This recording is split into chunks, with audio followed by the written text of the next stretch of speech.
Yo, London City, London, Maman, Charlotte Pigeon, Ibrahim Yanzambe, Hollande, Panama, partout, tous les labino, ici au travail, ils sont tous travailler quoi.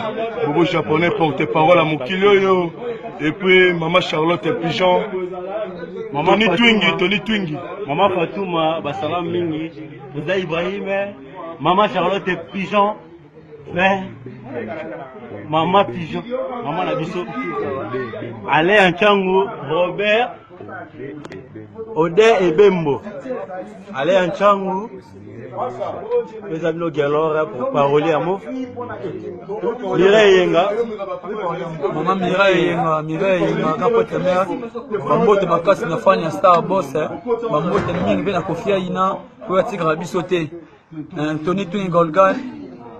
Tout ça toujours bas na bino bango ce qui bino te tout ça te ya ka bino le zo zo la oza la koda docteur Amona te zo mona c'est bien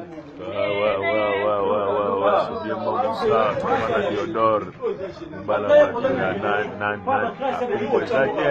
mais il est toujours na temps karaga bino les labino mabe boza grand secrétaire à Mouf yemoko die mamu d'Angola au continent Bango, secrétaire général Karabino, en l'Elamabe à Marie-Claire Fatouma, à Magistère Karayo, à l'Elimabe, à Bukade, à Souci, Tony Twingi, à l'Elayo, Tobato.